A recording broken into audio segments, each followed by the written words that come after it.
અમે પણ તૈયાર છે એક એક કંપનીમાં જઈને એમના પાટિયા પાડી દેવાના છે।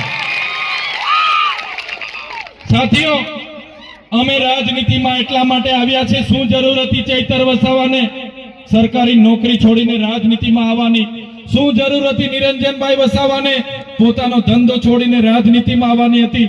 શું જરૂર હતી ડોક્ટર દયારામભાઈ વસાવાને પોતાનું હોસ્પિટલ બંધ કરીને રાજનીતિમાં આવવાનું? શું જરૂર હતી રજનીભાઈને પોતાનો બિઝનેસ છોડીને રાજનીતિમાં આવવાનું?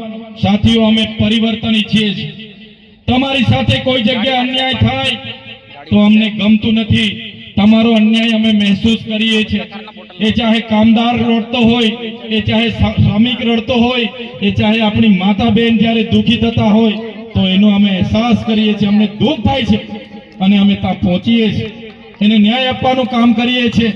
અમારું કામ એ તમને ન્યાય આપવાનું કામ છે, સમાજને જાગૃત કરવાનું કામ છે, સમાજને એક કરવાનું કામ છે। અને આ મંચ પરથી અમે કહેવા માંગીએ છીએ, અમે રાજનીતિમાં સમાજનો ઉપયોગ કરવા વાળા લોકો નથી, અમે સમાજ માટે રાજનીતિ કરવા વાળા લોકો છે। સમાજના હિતો સામે અમારા વ્યક્તિગત હિતોને અમે ક્યારે પ્રાધાન્ય નહીં આપીશું। સમાજના હિતો સામે અમારા વ્યક્તિગત હિતોને ક્યારે પ્રાધાન્ય નહીં આપીશું। જે દિવસે આપણા લોકો અમને કહેશે કે તમારી રાજનીતિથી સમાજને નુકસાન થઈ રહેલું છે, તે દિવસે અમે રાજનીતિને પણ સાઈડ પર મૂકીને સમાજને પસંદ કરીશું। ત્યારે સાથીઓ, આ ભાજપના લોકોનું જ્યારે મનરેગા કૌભાંડ એનું અમે આખા ગુજરાતમાં ઉજાગર કર્યું, નલ સે જલના કૌભાંડને અમે ઉજાગર કર્યું। આ વિસ્તારમાં જ્યારે વાલિયા પ્રોજેક્ટની વાત હોય, ડમલાઈ પ્રોજેક્ટની વાત હોય, એની માટે અમે વિધાનસભામાં લડ્યા।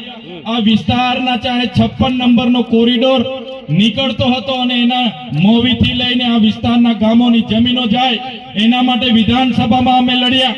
આશા વર્કર બહેનો, આંગણવાડી બહેનોને એમને યોગ્ય પગાર મળે એના માટે વિધાનસભામાં લડીએ।